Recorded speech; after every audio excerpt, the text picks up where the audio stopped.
ఆయన పాఠాలు చెప్పాల్సిన టీచర్ కానీ విచక్షణ కోల్పోయి రౌడీగా మారిపోయాడు. ఇష్టారాజ్యంగా విద్యార్థినిని కొట్టాడు. చిత్తూరు జిల్లా పుంగనూరు భాష్యం స్కూల్లో దారుణం చోటు చేసుకుంది. 6వ తరగతి విద్యార్థిని తలపై బ్యాగ్ తో కొట్టాడు టీచర్ సలీం పాషా. దీంతో విద్యార్థిని నాగశ్రీ పుర్రే ఎముక చిట్లిపోయింది. మదనపల్లెలోని ఓ ప్రైవేట్ ఆసుపత్రిలో విద్యార్థినికి వైద్యం చేయిస్తున్నారు. నాగశ్రీ తల్లి విజేత ఫిర్యాదుతో కేసు నమోదు చేసిన పోలీసులు దర్యాప్తు చేస్తున్నారు. భాష్యం స్కూల్ యాజమాన్యంపై విద్యార్థి సంఘాలు ఆగ్రహం వ్యక్తం చేస్తున్నాయి.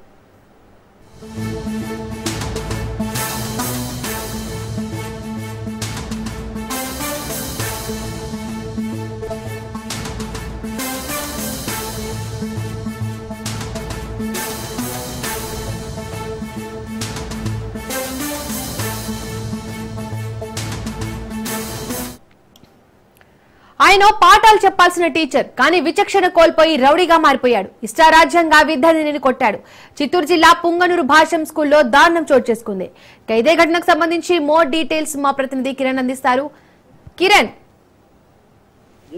చిత్తూరు జిల్లా పుంగనూరులో ఒక ప్రైవేటు పాఠశాలలో 6వ తరగతి చదువుతున్న విద్యార్థిపై అదే కళాశాలలో ఉన్నటువంటి ఒక హిందీ టీచర్ అమ్మాయి బాలికపై విచక్షణారహితంగా అంటే అమ్మాయి అల్లరి చేస్తుంది అనే నేపథ్యంలోనే ఒకసారిగా బ్యాగ్తో తలపై మోదాడు. అయితే ఒకసారిగా అమ్మాయికి తలలో తీవ్ర గాయాలయ్యాయి.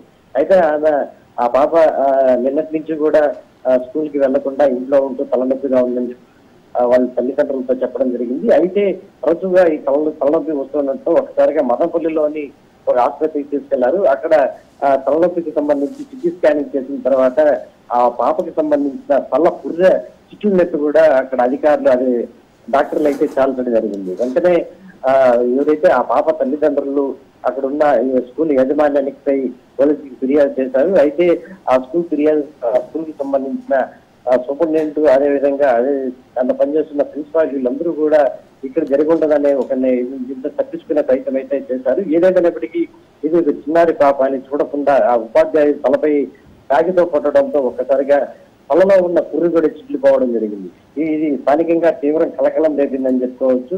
పాఠాలు చెప్పాల్సిన ఉపాధ్యాయులు ఈ విధంగా పిల్లలపై ఈ విధంగా అతి దారుణంగా కూర్చుండటంతో ఒక్కసారిగా తల్లిదండ్రులే కాకుండా విద్యార్థి శాఖ సంబంధించిన శాఖ అధికారులు కూడా పూర్తి స్థాయిలో దీన్ని ఖండిస్తూ వచ్చారు. ఎందుకంటే విద్యార్థుల పైన ఈ విధంగా విచక్షణారహితంగా కొట్టడం అనేది ఎంతవరకు కరెక్ట్ అని చెప్పేసి కూడా వాళ్ళందరూ ప్రశ్నిస్తున్నారు. మరోపక్క ఆ స్కూల్ యాజమాన్యం అయితే ఉందో అది మనం చెప్పకూడదని చెప్పడం అంటే ప్రైవేట్ కళాశాల అని చెప్పుకోవచ్చు. ఈ పాఠశాలలో పనిచేస్తున్న హిందీ పండితులు విచక్షణారహితంగా పిల్లలపై కొడుతూ ఉన్నారని చెప్పి తరచూ కూడా అక్కడున్న ఆ పిల్లలంతా కూడా చెప్తూ వస్తున్నారు. అయితే ఏదేమైనప్పటికీ నిన్న జరిగిన ఘటన ఆలస్యంగా వెలుగులోకి వచ్చిందని చెప్పుకోవచ్చు.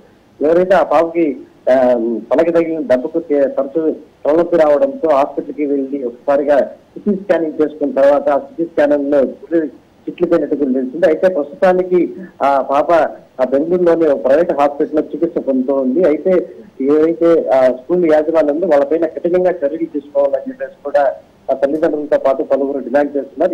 ఈ నేపథ్యంలోనే పుంగనూరు పోలీసులు కూడా కేసు నమోదు చేసి విచారించే పరిస్థితి అయితే కనిపిస్తా ఉంది. Thank you Kiran.